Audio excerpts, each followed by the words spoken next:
Going on the road this week to TCU for our guys coming in today in practice and our preparation. It's all about gaining an understanding of, first and foremost, the fact that when you go on the road, you have to win with your defense. I think the other night against Oklahoma, our guys did a terrific job in the first half on defense, and they did a really good job down the stretch for the most part. But there was certainly a long stretch in the second half where we didn't defend the way we needed to. So going on the road to TCU, it starts there. It starts with the energy we bring on the defensive end, getting our hands on the basketball. They have a terrific team at using pick and roll. Alex Robinson is, I believe, second in the nation in assists. He does a great job moving around, and he scores the ball really well too. So it's a heck of a challenge for our guys, but couldn't come at a better time for us. We get started with school on Tuesday, and with league play being in the thick of things and so many teams being really close in the standings, it's a great chance for us to go on the road and see how tough and solid we can be. Questions, please. Statistically, you guys, even though you've played in some great defenses, your offense has gone up and your defense has kind of fallen back a little bit. Yep. Now that you've had another game to look at it, where do you think defensively are some main areas that you guys got to clean up to get back to that top 10 type ranking nationally? Getting our hands on the basketball. I think that it's the closest statistic that correlates with being a great defensive team. And we have goals that we set. We talk about the way we want to play in pick and roll, disrupting other teams. But in our league, you're going to see a lot of different offensive packages. You're going to see ball screens. You're going to see some motion. You're going to see some flex. You're going to see some post ISOs. And with all that stuff, the one thing it has in common is if you let teams just pop the ball around without any type of pressure, without getting your hands on the basketball, there's too good of players in this league. They're going to make you pay. So we've got to do a better job getting our hands on the basketball. The first half against Oklahoma we did. Second half we didn't do as well. And that extends to contesting shots. Teams are shooting way too well against us from the three-point line. Our two-point defense of late has been good most of the time, but we have to contest three-point shots better.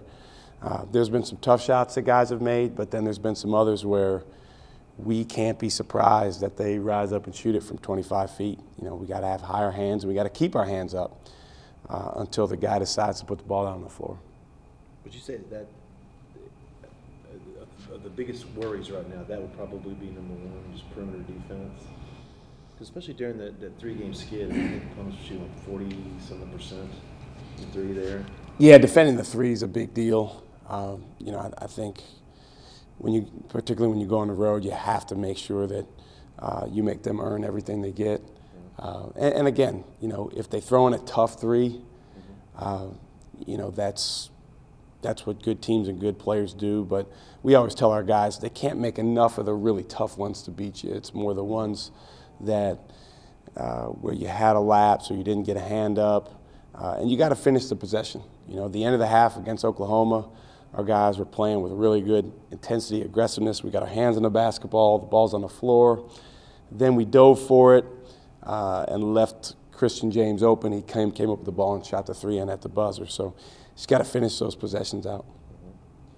Coach, you mentioned it's a good opportunity for you guys to show your toughness on the road. What specifically, do you think creates the ability of that toughness? Well, I think it starts with bringing a high level of energy to everything you're doing. When you go on the road, obviously there's a little bit more that goes into it than being at home. You're traveling, you're not sleeping in your own bed, so you have to be extremely intentional about bringing energy to the court at the beginning of the day in shoot around, before the game in warm-ups, and most importantly when that ball goes up in the air. So playing in a stance, talking, pointing, again, getting your hands on the basketball. These are all things that if you're intentional about them and you have the highest possible level of want to, they tend to happen more often. And that's got to be at, as we call it, level 5 in order for our team to go on the road and get stops. You sort of touched on this a little bit Saturday night, but that theme of one more stop, one more shot, one more deflection, whatever it might be. Does it seem like in that game that message really sort of resonated with the guys, or are you seeing them that they've taken that to heart? Well, I think they took it to heart in the Oklahoma game, but now you move forward, and we were off yesterday. We practiced today, and it's all about guys have to come in with an understanding that just because you did it, on Saturday doesn't mean it happens on Wednesday. You got to make it happen. And the win on Saturday is even better if you win on Wednesday, and it's not as good if you lose on Wednesday. So just having that extreme sense of urgency to make the next play, again, regardless of circumstances, regardless of how it's going for you, taking your feelings out of it, that's what you have to do if you're a big boy at this level. That's the thing about it. I mean, you guys understand that they've got the athletic ability to play with and beat anyone in this league. Right? It's just a matter of, it's not with them. It's not the opponent. It's them. And playing with the energy and all the things you're talking. Well, no, it's both, Brian. It's the other teams are good too, right. But we don't control them. We control us. So we need to be focused on who we are and who we want to be, and all the things that are under our control. We're saying the same thing. It's bringing, first and foremost, just the attitude of complete and total aggression, enthusiasm, a passion for this play. I mean, you can look out there and watch any team and you can say, man, that team's passionate right now. And that's who you have to be to go on the road and win in this league. Has TCU changed anything that they're doing specifically on offense now that they don't have Jalen in the mix? You mentioned they're one of the better pick and roll teams with Alex. Yep. Have you noticed a change, or are they kind of still the same team in terms of what they run? Well, they were missing him for different parts of the year, earlier in the year, and I'm not sure how many total games he played, but they're used to playing without him. And Robinson is a guy that the more he has the ball in his hands, the more aggressive he is, the more he attacks, the more comfortable he feels. So, that's the dynamic for him right now. He's really the engine that starts everything for those guys. They've got, quite a few guys that can finish plays and make a lot of plays. But in Robinson and their pick and roll stuff, a lot of times it's him. He does a great job spraying it around and finding the open man. They're still setting just as many of those as they always have. And then with Bain and Noy, those two guys are just extremely dangerous from outside, and they also are talented in that they can put the ball on the floor and make plays going to the basket, particularly Bain. So I think it starts with transition defense, not giving those guys anything easy. They had a huge win against West Virginia a couple games ago, and they were able to get out in transition and score a lot of points. And Bain was able to get going. I think he had 30-something in that game. So we got to do a good job there. And then in the pick and rolls, specifically our guards are going to really have to play with a level of toughness and have active hands. Dylan had arguably his strongest game of the season on Saturday. What's it going to take to establish that on a more consistent basis and be that kind of 15-10 guy, or put up those numbers on a routine basis? Yeah, that's what we're all shooting for. In that game, he led us in rebounding. He got a rebound every 3 minutes. He was an extreme presence around the basket. We were able to use him as an offensive engine to create opportunities, not just for himself, but for his teammates. So, that's kind of what we envision going into the year. And that's what we'd like to have moving forward. But I think it starts with D.O.'s mindset. I think starting in the Kansas game, took a mindset of attacking and, I'm going after it and not worrying as much about the last play. He's a very conscientious guy. He cares. He wants to do well. But in basketball, there's going to be some mistakes, and you got to let those go and go attack. It's your senior year. We believe in you. We want you to play aggressively, and I think that's exactly what he did against Oklahoma. So hopefully that's something that we can build on. Because, again, when you do it in one game, it should give you a level of confidence that you can do it again. but it shouldn't give you a level of assurance that you're automatically going to do it again. You've got to go make it happen. Eli's a guy that has been able to, at times come in and inject some energy and toughness on both ends. And there are other times it seems like maybe he's in love with, dribbling the ball a little bit too much, or there's just a little bit of indecisiveness on his part on whether to shoot, pass, whatever he's doing. What kind of conversations have you had with him to kind of get him on the other side of that ledge where he is that spark plug for you guys? Absolutely. Well, I think first and foremost, understanding that the level of energy you bring to the team, the spirit you bring to talk, because he is very impactful on his teammates on and off the court, that's up to you to bring that to our team, and that should not be dependent on whether the ball's going in or whether you played X number of minutes or Y number of minutes. But that takes an extremely mature approach. Eli's had to go through an adjustment this year from maybe what he was used to earlier in his career to now playing at the Big 12 level with better players and against better players. And he's verbalized that a lot. That has been an adjustment for him. We're working hard to help him through that adjustment, but now we're 18 games into the season, and in terms of your question about what we want him to do, we've told him first and foremost, when you catch the ball on the perimeter, if you're wide open, shoot the ball, because he is a good shooter. There's been times where he's passed up those shots. Secondly, if you have a drive and you got the guy beat by half a step, continue going and attacking till someone beats you, get in the lane, draw help, then pass the ball. And then from there, just trust yourself and be aggressive, but understand that in our offense, the better we can move the ball and the better we can play with pace and not pound it too much, the harder we are to guard. What do you think happened to Courtney the other night? Do you think starting maybe kind of threw him off? Or?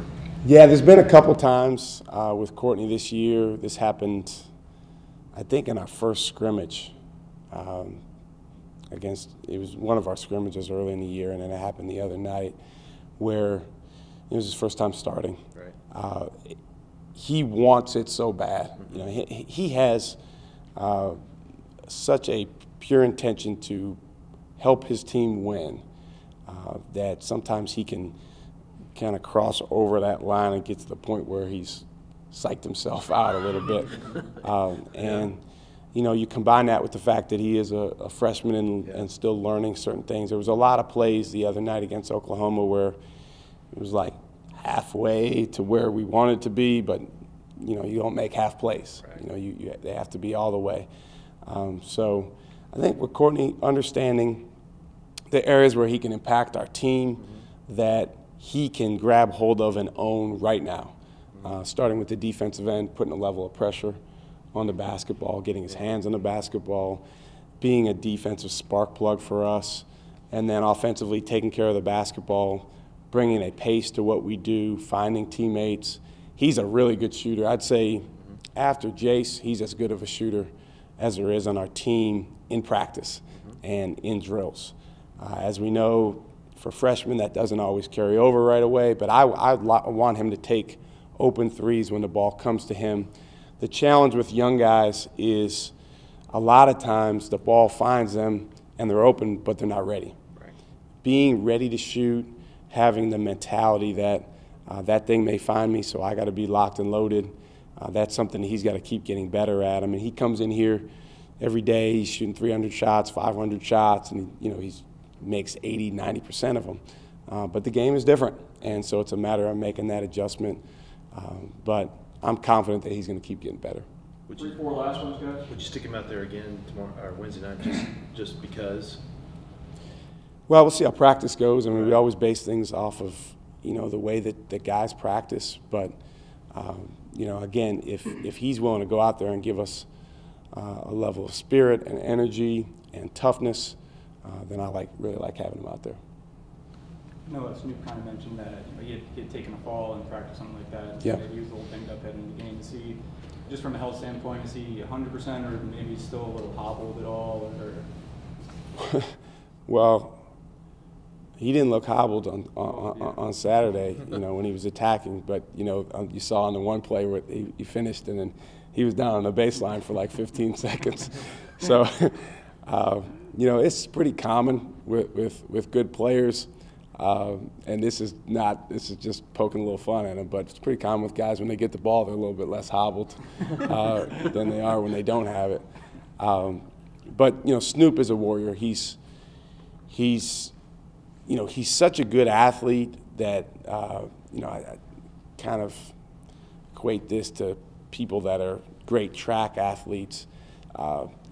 Sometimes little injuries, they're more of a big deal when you're a great athlete as opposed to a Dylan who, it's not going to affect him quite as much because maybe not playing above the rim as much or as quick twitch as Snoop.